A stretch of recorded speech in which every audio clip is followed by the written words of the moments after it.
Right folks, we're out the front again. We've got Jimmy's Vauxhall Signum up in the air. He's had a problem with this for quite a while now. The MOT last year flagged up that the DPF bracket was broken at the back and it had a slight leak on it.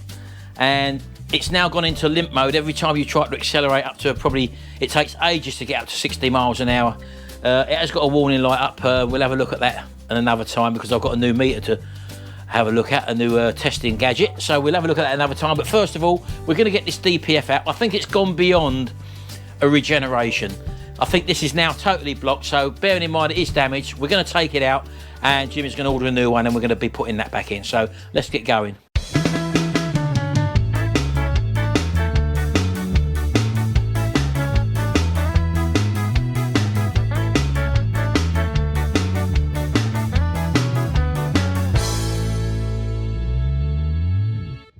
Right, so I've got the car jacked up either side. We've got it right up in the air now. And I've got a couple of axle stands under the car, under the front subframe, and I've also left the trolley jack under there as well. On this model, this is the 1.9 CDTI, the Signum obviously, and the DPF on this one is probably just under where the gear stick sits in the middle of the car. So we've got to get right underneath. It looks like quite a pig to get out. I found the broken bracket underneath, so we've got to try and get it out now. Now, I've only got a set of hand tools here and I'm working in my drive. Obviously, I'm not a professional, but we'll do what we can. Let's get under and have a look at it. Right, okay, let's come under the car. So this is the actual DPF here. This big thing, that's the front of the car there. That's the flexible coupling at the front of the car. So it hangs up on two rubber brackets there. And you've got the 3 bolts, obviously, that hold it on. And it's quite a long thing, actually. And if you look at the back here, that bracket there is broken away there, and I think by all accounts that there is a crack in it here somewhere. So there is a joint there which I've actually squirted with penetrating fluid. There's also a sensor, but that's obviously got to come undone. These are normally really tight on these, so we'll have to find out how tight that's going to be. I don't appear to be any other forms of connection on there, so that looks like what we got. So I'm going to try and get these rubbers off there. Undo these 3 bolts there to the front flange. That hopefully should be able to drop this down. This rear bracket's got to come off. And also the mountings are literally situated just above the rear brackets there. So I'm going to have a go at that now and I'll see you in a minute.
Alright, we've finally got that one undone. Definitely easier on a ramp, I would have thought. There's also washers on the back of that as well, like the other one. Right, okay. That's now off. That's the joint separated now, as you can see. Now there's 2 pipes that connect to this. One at the front here, and then there's one that travels down to the back, and they're both held on by clips. So I've got to undo these 2 clips here and pull these 2 rubber pipes off. So I'm going to do that now, and then the last thing I've got to contend with is that bracket there, which it looks like I might have to cut that bolt off and somehow slide that out of there. So I'll come back to you when I've done that. Right, there's them 2 rubber hoses off now. I've just pulled them off of there. There was only 2 little clips. That's nice and simple. So they're out the way. And coming over this side of the DPF, there we go. I've just literally undone that bolt there, which is on the side, and that pulls out. which obviously looks like some sort of probe, which is covered in soot as you would expect. So that's out now. So all I've got is that bracket at the back there, which I think I'm going to have to cut off and have to get a new one. And in fact, also by the looks of it, there's actually a crack in it there. Look, right there, look. So what I might just do is to get the Dremel and just continue to cut along there. And obviously buy a new spring clip, because you're never going to undo that nut there. Look, see the state of that nut? So I'm going to cut along there with a Dremel. Hopefully that will get this clip out of the way. And then hopefully I'll be able to get this joint apart. So I'll see you in a minute.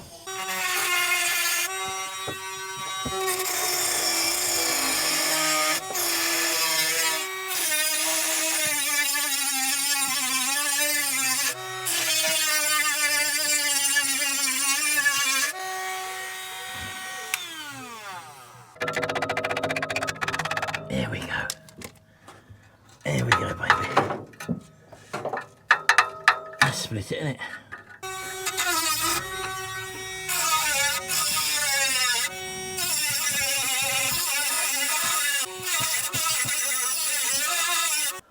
Well, let's see if we can break that weld on that bracket there.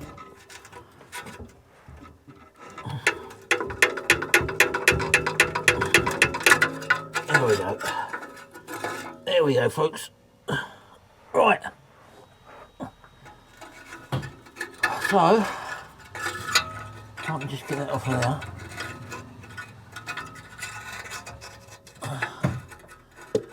Let's open that bracket up a bit more. Right, okay. Pull that off around here.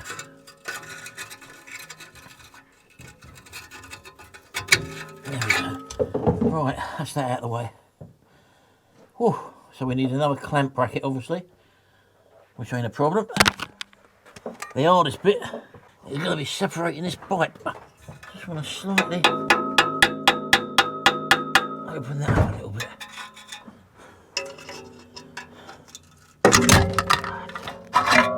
Right, okay. That's the exhaust down. Right, I've just swung it round to there. Now, can we perhaps knock that out? I don't know. I'm going to go get a soft hammer and we'll try and hit that and pull it out.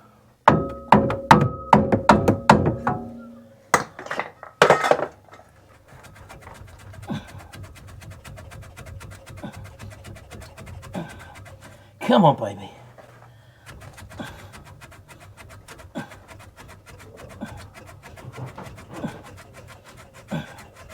Come on. Come on. Oh. That was a little bit of a pig to get out, especially in such a tight area, but it can be done, as you've seen. So these pipes obviously stay with the DPF. We've just disconnected them two rubber pipes at the front there. Over this side is the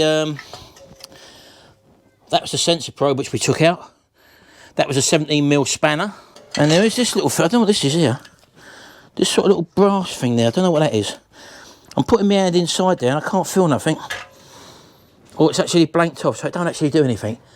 Now this thing, as I said, I would have flushed it out if I could and cleaned it, but as it's broken, then it's probably well past being serviced. Jimmy's just going to spend about 250 quid, I think, to buy a new one, because he's going to keep this car. So, right, that's the DPF out now. It's quite a big unit, and I don't know whether there's any money in this, actually. Whether, I think it's got a, is it platinum they're supposed to have in them? So there might be some recoverable money you might be able to get off of that.